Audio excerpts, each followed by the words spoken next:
Em tempos de isolamento, o ponto de partida decidiu tapear as distâncias, atiçar os sonhos e oferecer uma residência artística.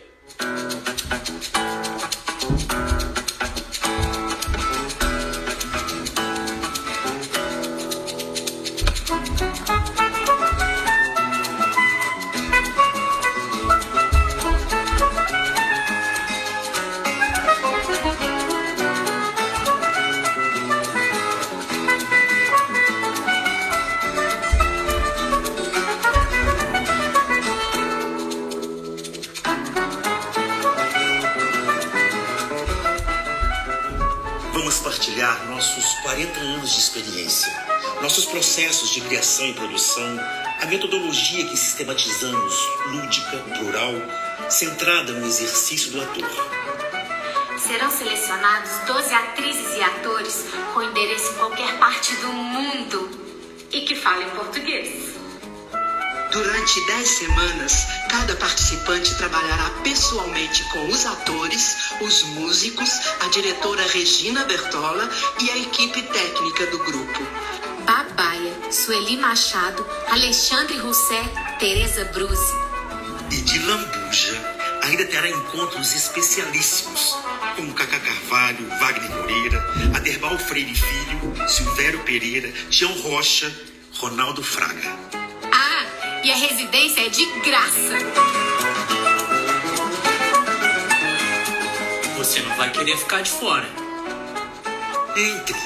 A casa é sua. Informações e inscrições pelo site grupo.departida.com.br.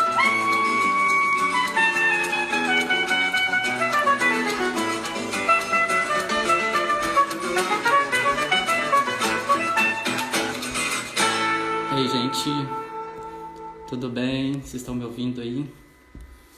Bom, essa foi uma introdução rápida da residência artística com grupo Ponto de Partida, que hoje eu tenho prazer enorme, a honra enorme de poder participar. Super feliz de estar aqui e um pouco ansioso, claro, de poder falar um pouco, em tão pouco tempo, de tantas coisas, de tantas experiências, de tantas vivências artísticas e pessoais, e poder compartilhar um pouco, na verdade, de tudo que a gente faz, né? O que a gente pensa, o que a gente move, o que a gente dança, é o que a gente pode deixar de legado mesmo para os nossos filhos, alunos, espectadores. Bom, para quem não me conhece, eu sou o Wagner, para muitos o Vaguinho, de Barbacena. Eu trabalho há quase 20 anos na Alemanha como coreógrafo, atualmente como diretor. Eu não consegui achar uma palavra que substitua a palavra performa, mas é uma coisa que a gente chama de um ser que acha que pode agir como ator, como bailarino, como professor, como produtor. Eu costumo dizer como one man show, por necessidade ou por opção? Essa é a grande pergunta. Então, para a gente poder conversar um pouquinho, para a gente poder discutir um pouco mais, bater uma bola, eu vou chamar o meu amigo Pablo Bertola, do Ponto de Partida, para poder entrar com a gente aqui, e a gente poder conversar um pouquinho. Bom, como que eu faço para chamar o Pablo?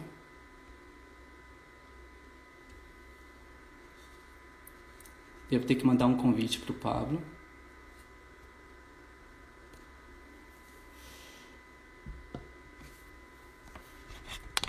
Aí, eu preciso agora de uma ajuda para poder chamar o Pablo aqui. Como que eu faço?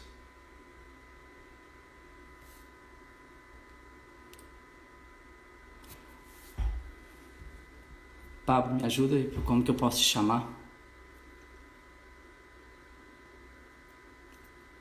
Karine.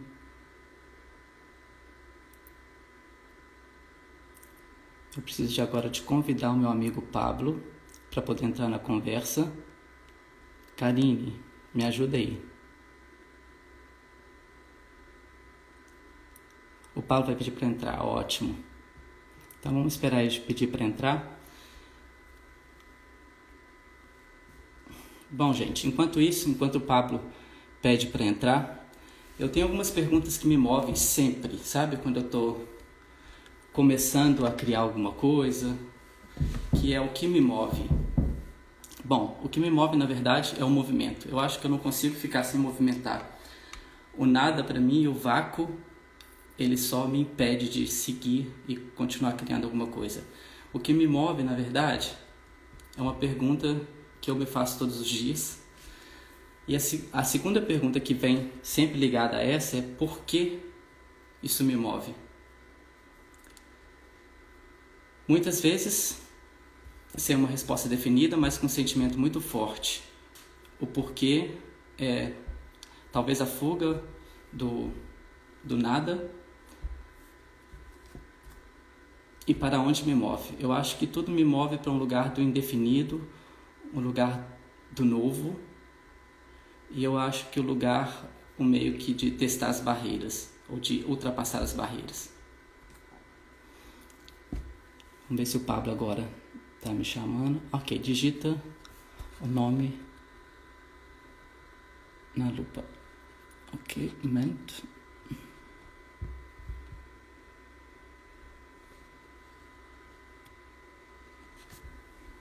Bom, eu que sou pessoa de mídia, nunca fiz um live direito, né? Onde que é a lupa?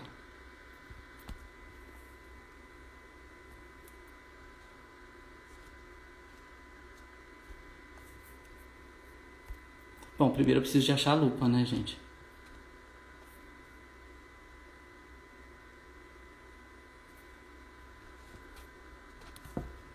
Ah, ok. Acho que vai dar agora.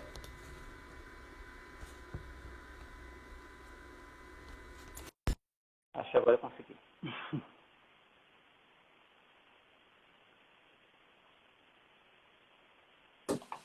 Aê! Bom, graças a Deus, você me salvou.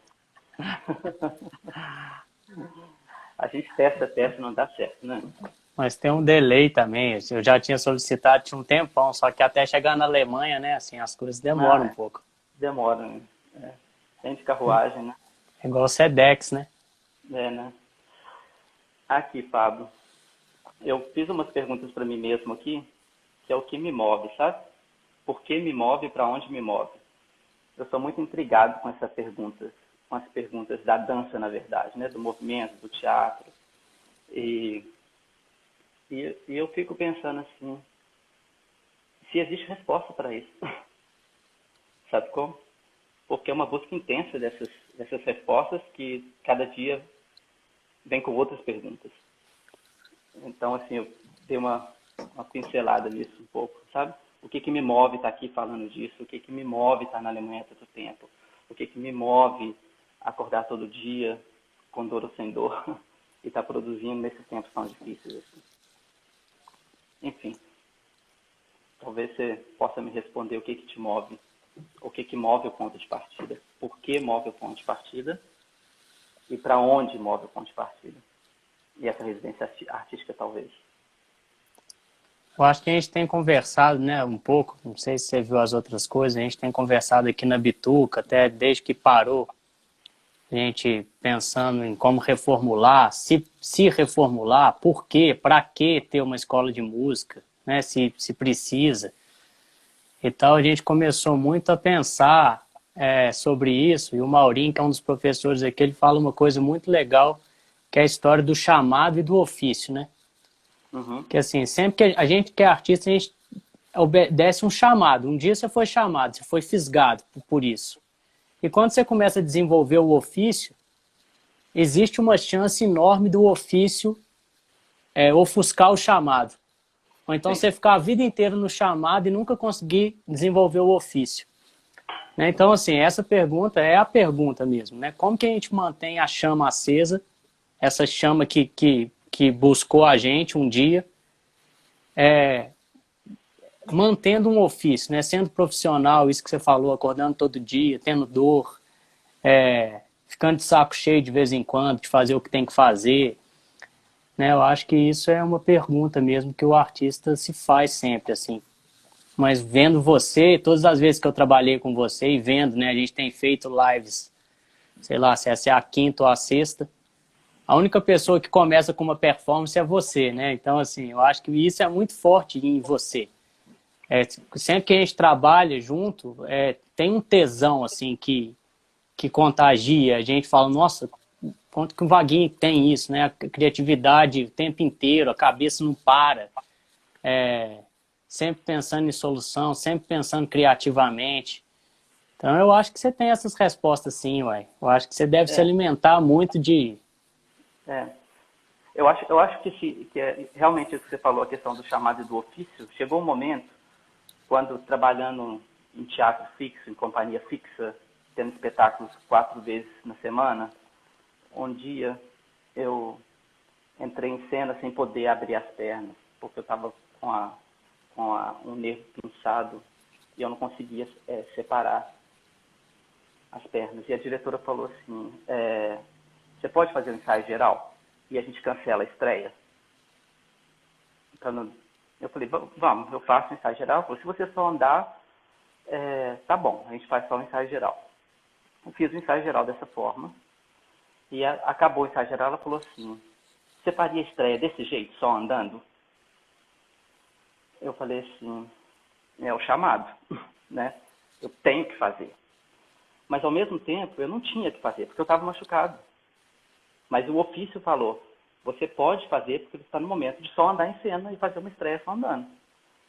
E aí eu percebi que eu passei daquele limite, sabe como? Do chamado do ofício. Eu perdi a noção do que era o quê. E aí eu falei assim, olha, cara, para porque você perdeu os limites agora. O limite da dor, o limite do teste, né? Até onde eu posso ser mais profissional ainda, onde eu posso fazer mais ainda e me esquecer no meio disso tudo.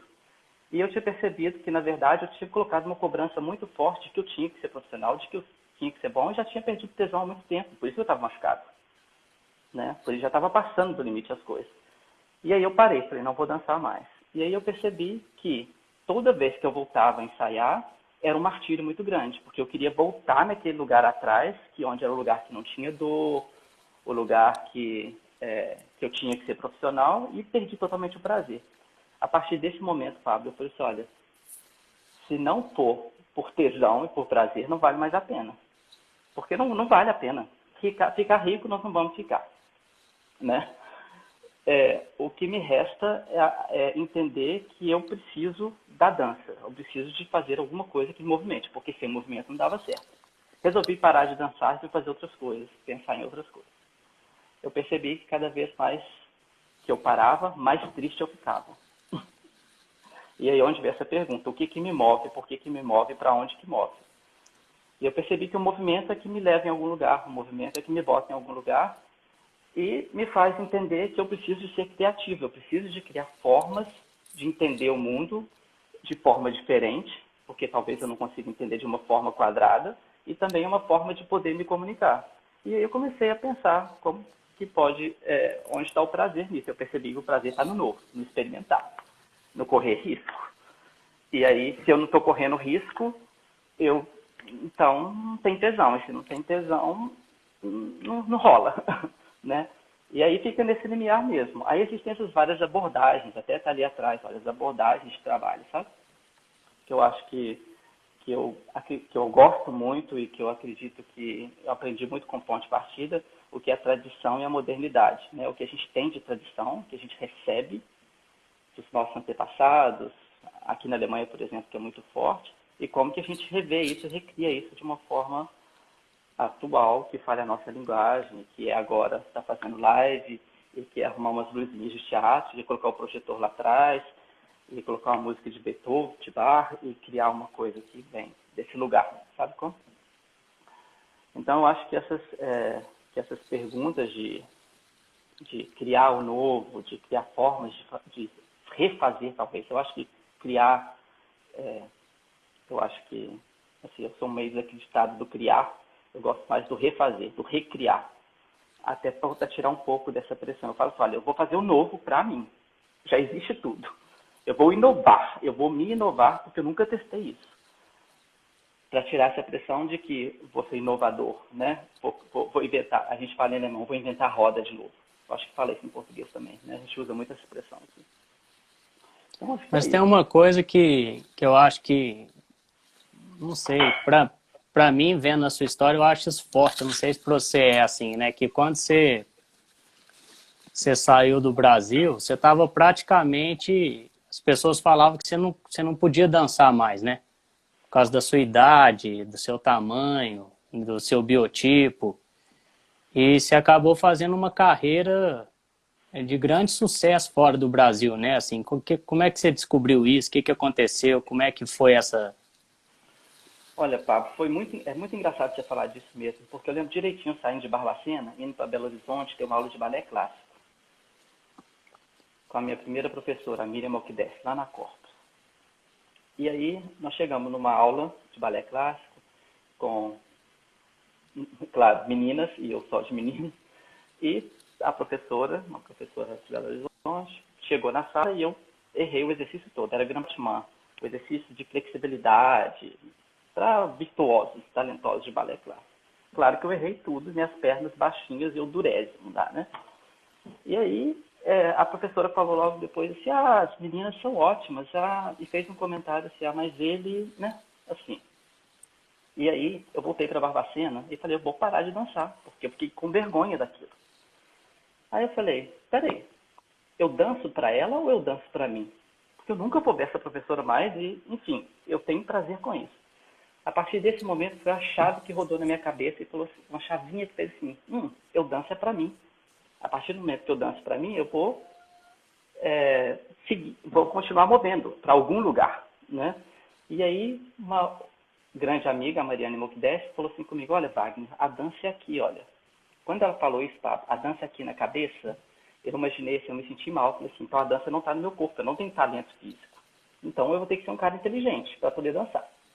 E aí foi quando fez outra chave, outra reviravolta. Passando por todos os processos, vim trabalhar na Alemanha como professor, fui convidado a dirigir uma escola e fazia aula paralelamente numa outra escola, numa outra academia e num teatro. E aí, uma professora falou assim, então a gente está precisando de um bailarino, já que você é profissional, a gente está precisando de um bailarino no teatro agora que possa entrar. E eu, quem? Onde? Quem que é essa pessoa? Eu que não sou, né? Não tem talento nenhum, ele, aquela pessoa, estava lá no subconsciente.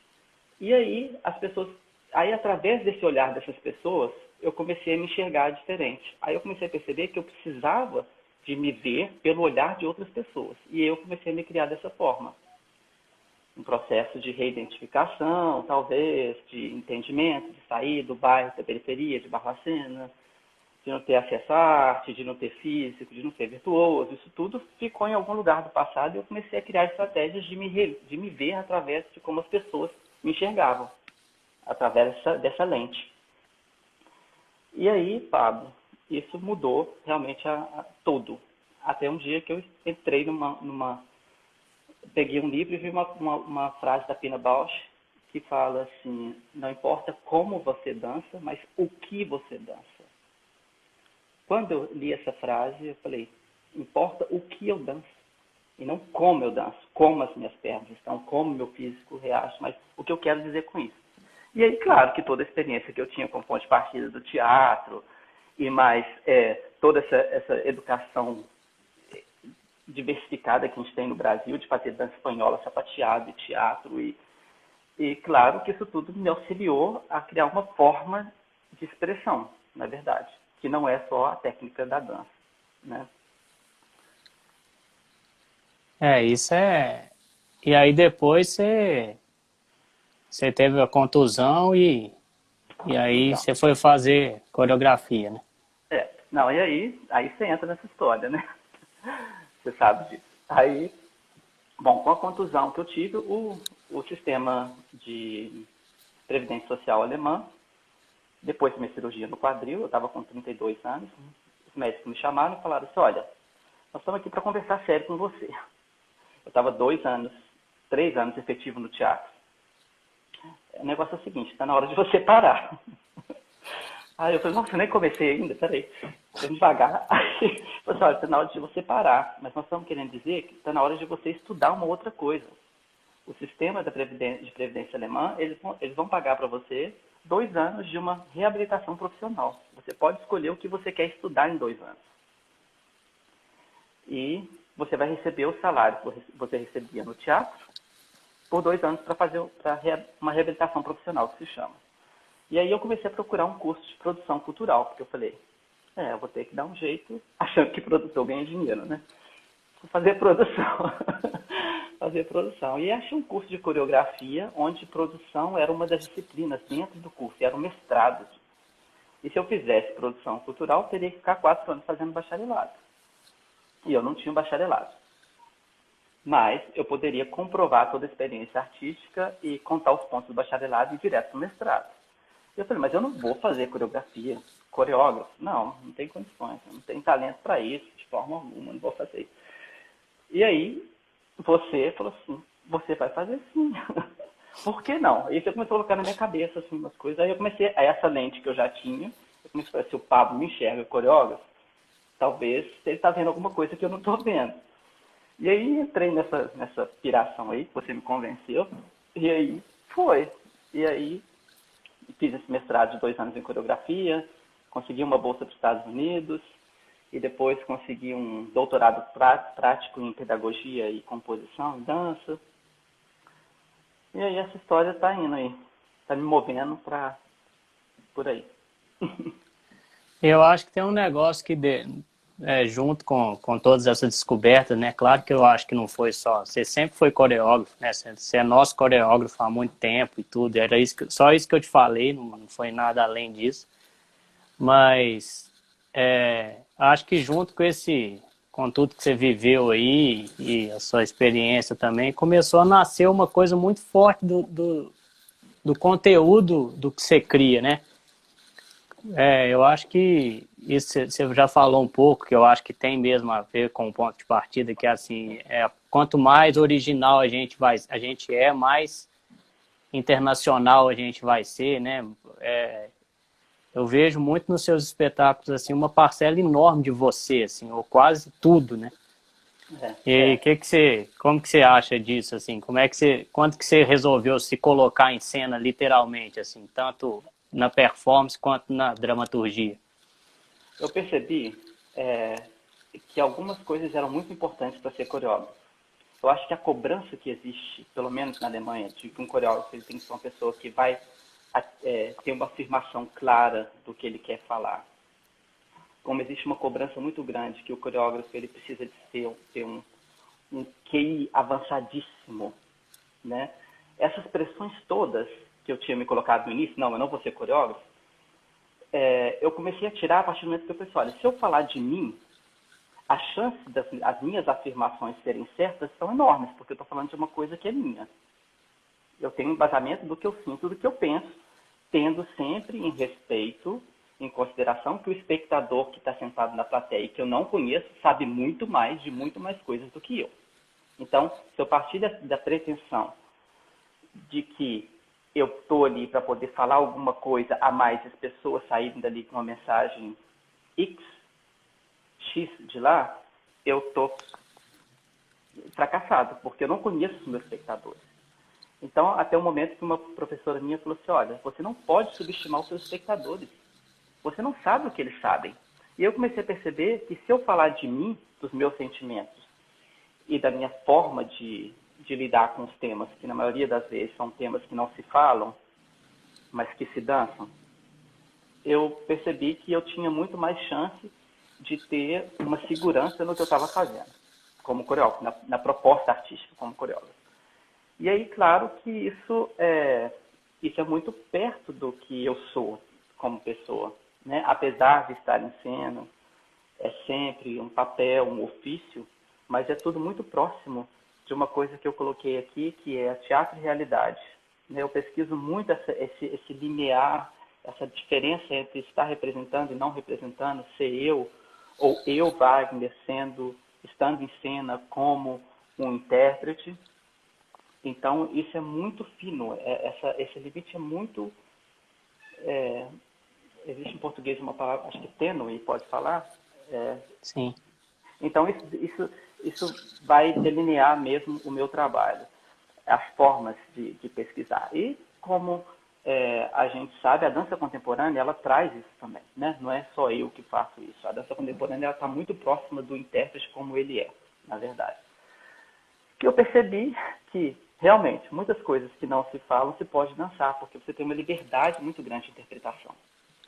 Às vezes, a palavra, no meu caso, ela pontua demais algumas coisas. E o corpo, ele dá uma liberdade um pouco maior de talvez não ser tão concreto, ser um pouco mais abstrato, estar próximo de algum tema que rodeia. E isso dá ao espectador a possibilidade de ser um pouco mais emancipado, né? Eu costumo falar assim, a gente coloca o espectador no lugar que ele mesmo possa estar ativamente trabalhando aquelas questões, sem estar sendo colocado no lugar, olha, pensa dessa forma. É isso que eu quero dizer. É sempre assim, eu quero dizer, mas o que você acha disso? Você também tem a liberdade. A gente chama de um espectador emancipado. A partir do momento que o performer, que o intérprete também é emancipado. Em que dentro desse formato que ele trabalha em cena, ele tem os pontos fixos, que a gente chama de score, que é uma estrutura, e dentro dessa estrutura ele tem a liberdade de ser ele, ou de improvisar. Então, essas duas estratégias, elas fazem essa coisa do pessoal, do teatro, muito forte, sabe? E eu acho que é isso que me move também, assim, a fazer teatro ainda dessa forma, desse jeito. E agora, hoje em dia, você está com uma pesquisa forte com pessoas com deficiências, né? Você começou com isso por causa de quê? Então, interessante essa pergunta também, só perguntas interessantes. Rapaz. Então, quando eu tive essa cirurgia no quadril, que eu falei, eu não vou dançar mais, eu vi uma audição que procuravam bailarinos com e sem deficiência. Eu falei, pronto, sou eu. Sou eu, quadril todo, né, destroçado. Falei, é lá que eu vou conseguir meu emprego. E aí eu percebi que não existia deficiência, existiam habilidades. As pessoas colocavam em foco o que a gente chama de mixed able, tá até ali, olha. São artistas com diferentes habilidades, né? Não são artistas com diferentes deficiências ou limitações. Então eu percebi que o trabalho com essas pessoas com deficiência abria uma gama enorme de possibilidades que eu, dentro da dança, nunca poderia ter alcançado. Porque a educação tradicional da dança é baseada na beleza, nas linhas, na virtuosidade, na não deficiência, no não limite das coisas. E eu percebi que era ali que era um ponto que eu ia me desenvolver muito mais como artista.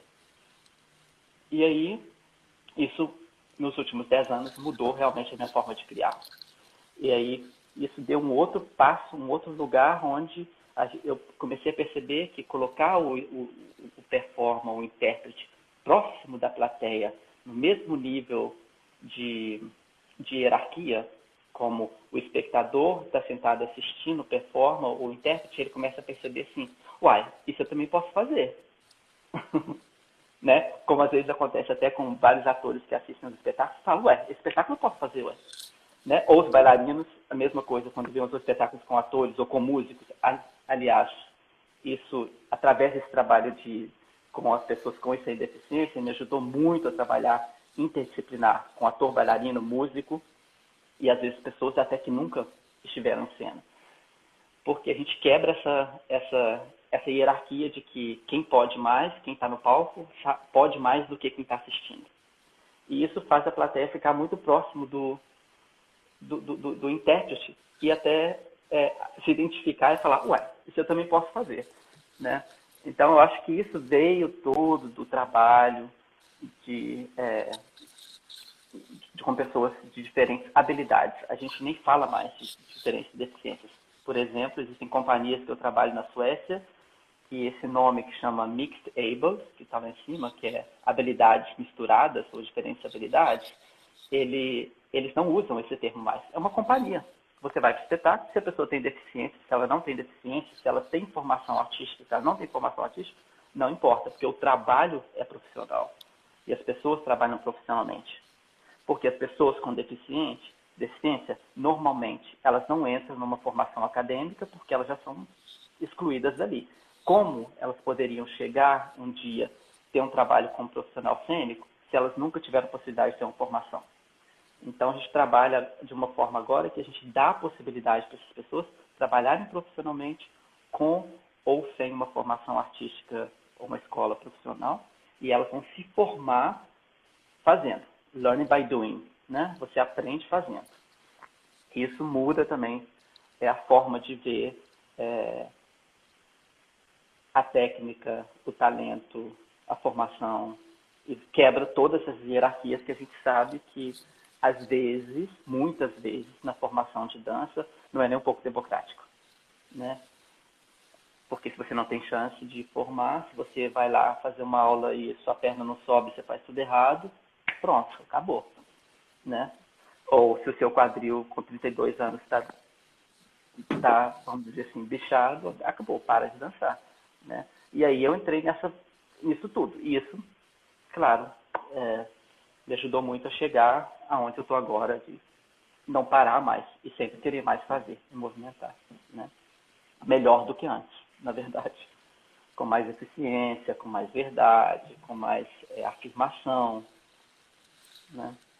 Tem uma coisa que nem o ponto de partida, eu acho, sabe direito, nem eu sei muito, que é a novidade aí, que você está dirigindo um teatro, né? Uma parte. Como é que explica o que é que você está fazendo, que nem eu sei, tô doido para saber. Então, é assim, existem na Alemanha vários teatros estatais e municipais, né? E eu vou assumir agora a direção de uma companhia de um teatro estatal. É um teatro que tem 4 departamentos: ópera, dramaturgia, dança e teatro de bonecos. São 4 núcleos. A gente pode comparar um pouco com o Palácio das Artes, né, que tem esses setores. E desde agosto, 1º de agosto, oficialmente eu assumi a direção da companhia. São 12 bailarinos internacionais. E é um teatro que eu chamo de teatro rural. Porque eu não tenho como traduzir. Chama Landesbühne. É um teatro que ele é móvel. Ele atua em 28 cidades do estado. Então a gente tem uma sede, que é numa cidade, no município colado a Dresden. E esse teatro, ele viaja por essas cidades menores, onde não existe um teatro com um elenco fixo. Itinerante. Itinerante. A gente tem um lugar fixo, tem a sala de balé, tem todas as instalações, e a gente roda o estado todo, nessas 26 cidades.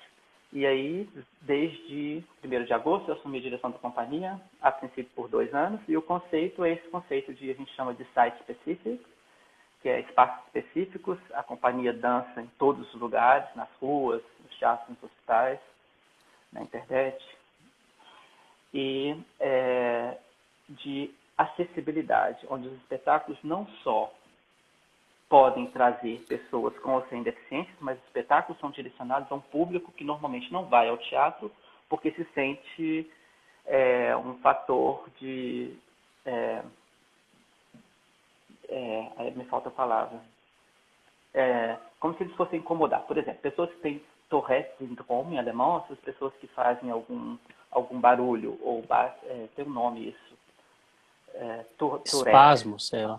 Espasmo, em português eu não sei. Ou pessoas, por exemplo, que não conseguem ficar em espaços escuros, porque tem medo, tem pânico.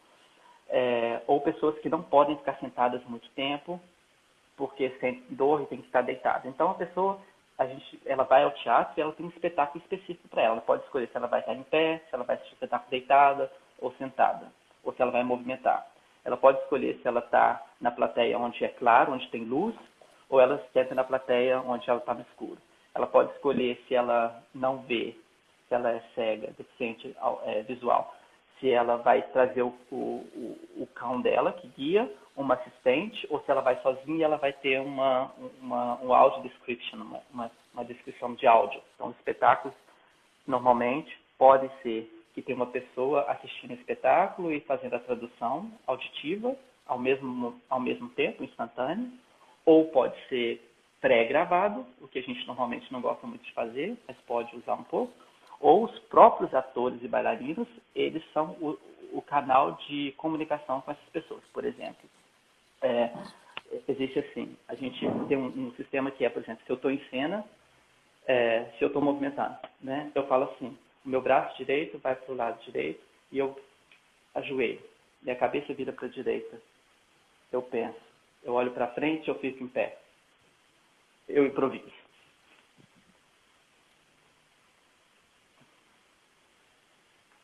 Eu olho para a câmera, eu aponto com o meu dedo indicador. Eu uso uma camisa branca, 2 fones de ouvido, eu converso com uma pessoa. No background tem a Carol dançando, por exemplo. Eu começo como performer a criar meios de me comunicar com o deficiente visual. Então, a partir desse momento, eu não tenho a responsabilidade de ser um tradutor, mas eu tenho a possibilidade de criar uma acessibilidade a esse espectador que normalmente não iria no teatro e nunca ouviria um bailarino dançando. Então, a gente chama como eu ouço a dança. Então, são estratégias que a gente vai criar nesses próximos espetáculos, onde os próprios bailarinos, e com a ajuda de tradutores de linguagem de sinais, de audio description e outros meios, podem criar acessos à plateia. E é claro que a gente vai tentar colocar nesse meio alguns artistas que eu já conheço que possam estar em cena também, fazendo esse, a gente chama de espelho, né? Porque às vezes você coloca na plateia um espectador com deficiência e no palco você só coloca perfeição. Então, como que você vai atingir uma conversa de igual para igual se você coloca na frente da plateia só virtuosidade? É uma forma de criar uma identificação entre espectador e artista. Mas a sua função no teatro, ela é só artística? Você só vai dirigir artisticamente a companhia ou você tem que dirigir, fazer RH? Seria bom demais, né? Na verdade 80% por enquanto está sendo isso. Eu comecei a dirigir agora num projeto que chama Beethoven Today Actions. A companhia, por causa de corona, a gente está tendo que trabalhar, nós só podemos trabalhar com 2 bailarinos na sala. Então, quer dizer, é uma companhia de 2 bailarinos, eu e uma mestre de balé, que é assistente. A gente divide o tempo todo, a gente trabalha igual cão, para poder dar à companhia a possibilidade de treinar, de ter aulas, de ensaiar, de estar em contato comigo. O que é ótimo, porque eu tenho contato direto com eles a primeiro momento, mas, paralelo a isso, 7 às 10 da manhã eu tenho que estar no escritório, respondendo os e-mails, porque eu trabalho de 10 às 6 na sala de aula e a partir de 6 horas eu estou lá também resolvendo pepino. Mas é uma experiência, né? Nova para você. É fantástico. Eu já venho dessa experiência de outros cargos, né? Como convidado, como bailarino, como professor convidado, como coreógrafo convidado. Mas assumir esse cargo fixo de diretor é uma outra história, né? E, assim, aprendendo muito, posso dizer. Mas, como eu estou vindo já de 10 anos na cena livre, que a gente chama, e paralelamente trabalhando para esses teatros como convidado ou em universidades, eu tenho um pé dentro das instituições, né? Eu consigo fazer essa ponte ainda com um pouco de ar fresco, que a gente fala, trazendo um pouquinho de, né, instituição, essa pessoa nova que vem, com essas maluquices todas, né, de acessibilidade, de interdisciplinaridade, de língua de sinais. Então, isso ajuda muito a conseguir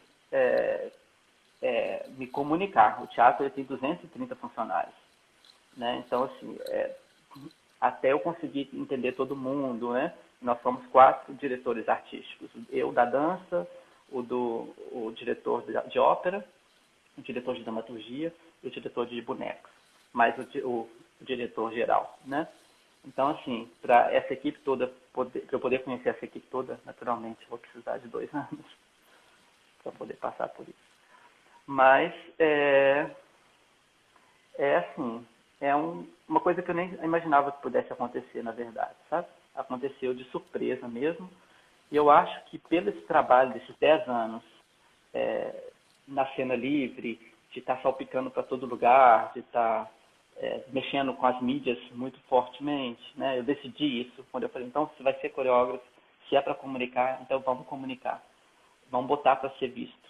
Então, eu acho que isso tudo ajuda muito agora, nesse momento, a assumir esse cargo, falar assim, olha, eu preciso fazer isso, eu quero fazer isso. Então, o que eu falei antes desse one-man show, é isso, fazer tudo, né? Eu acho que uma estrutura dessas, assim, ela pode favorecer muito para a criação, né, Vaguinha? Uma criação artística mesmo, uma pesquisa de trabalho, desenvolvimento de linguagem. Porque nesse caso, por exemplo, que a gente está fazendo aqui, a gente está...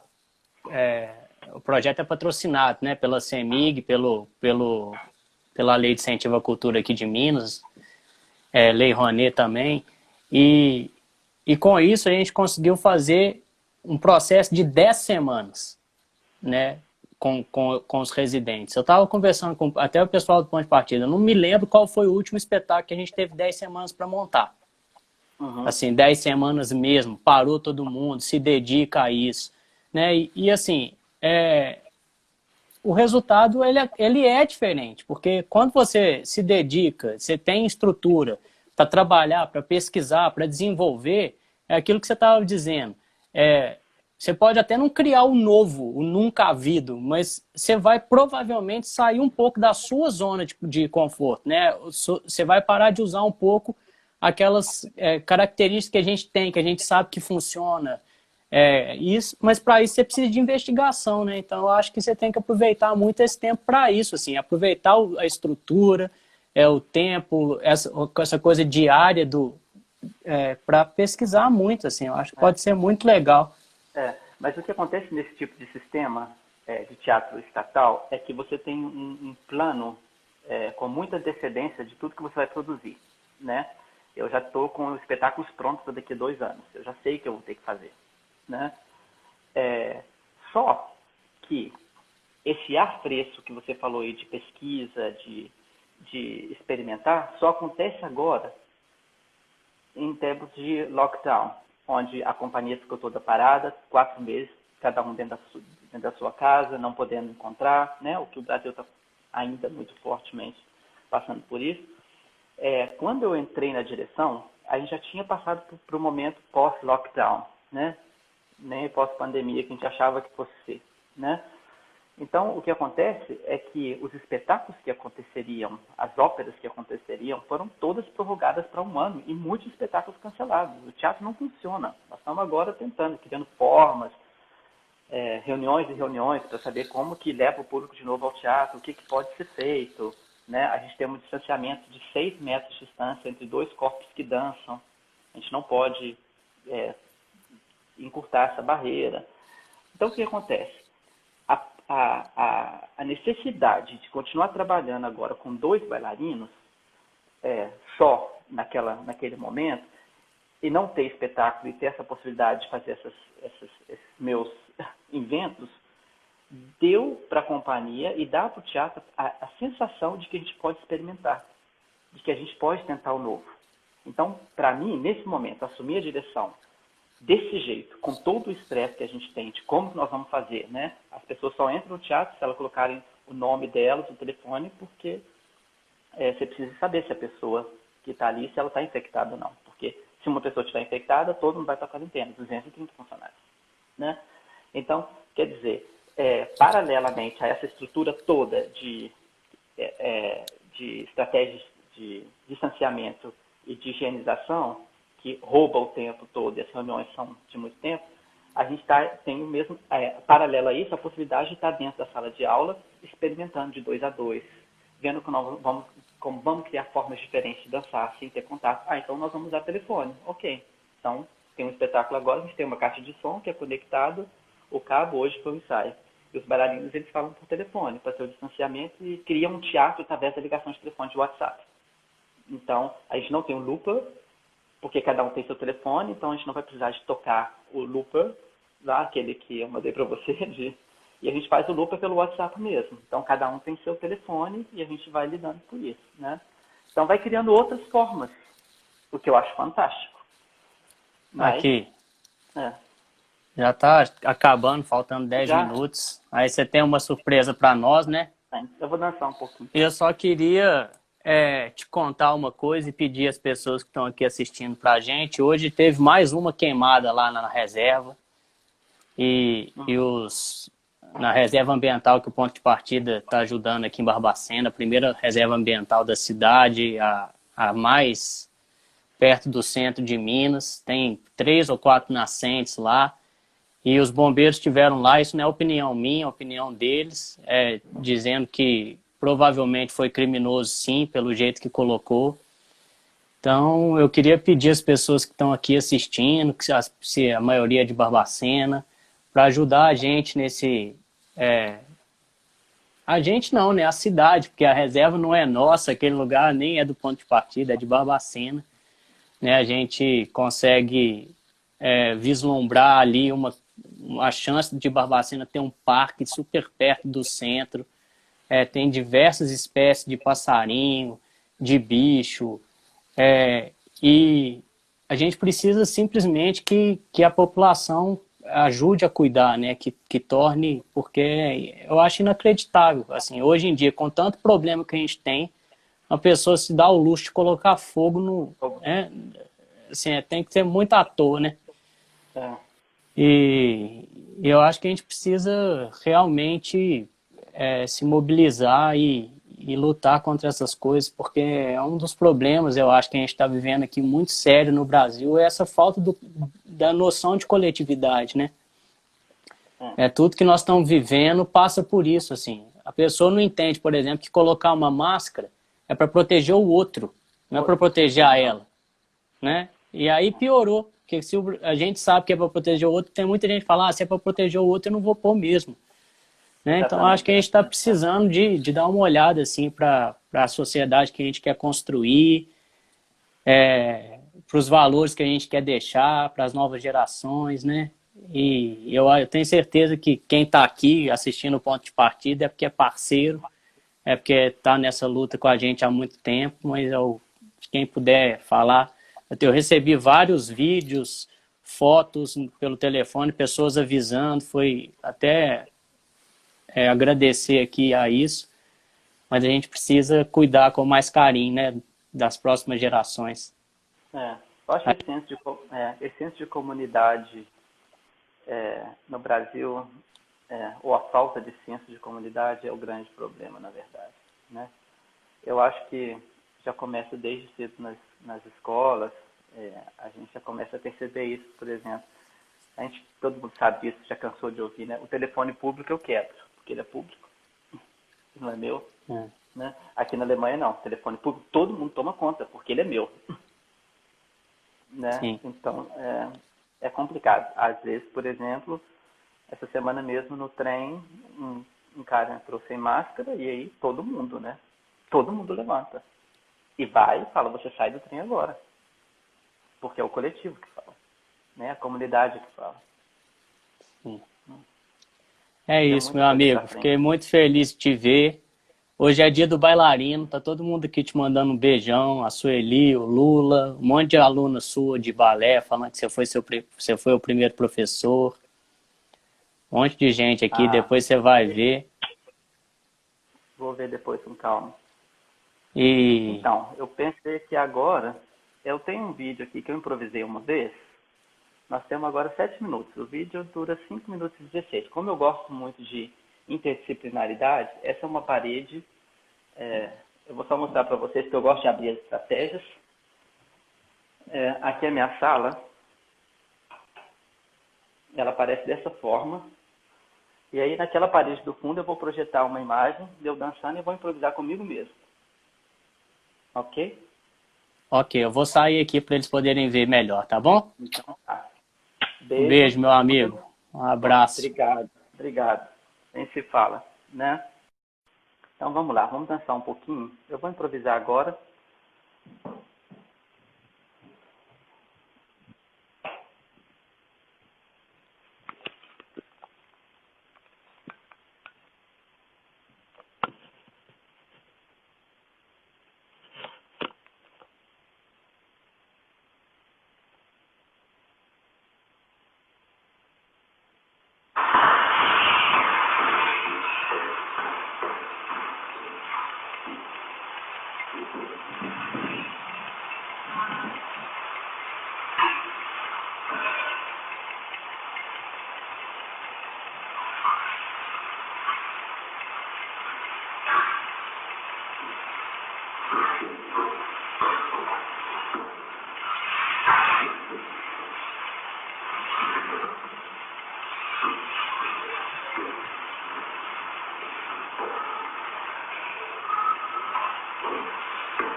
Gente, então tchau. Acho que o live vai acabar agora, em poucos segundos, em poucos minutos. Um beijo para todo mundo. Obrigado por terem assistido. Amanhã tem mais com ponto de partida. Beijo, beijo.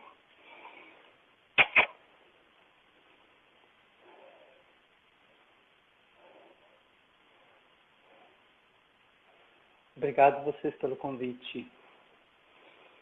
Fiquem atentos, mais lives estão vindo com ponto de partida na residência artística. Nós nos vemos daqui a pouco, ok? Tchau, tchau.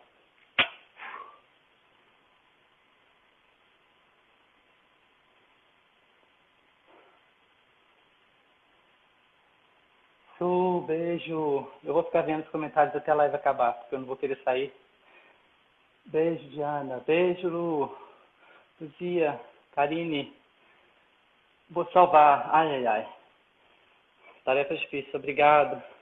Tchau, Júlia. Obrigado, Ronaldo. Betinha. Beijo.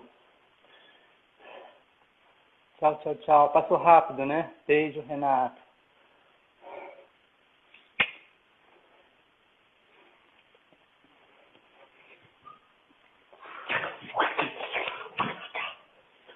Vamos terminar o live, então, dançando, ok?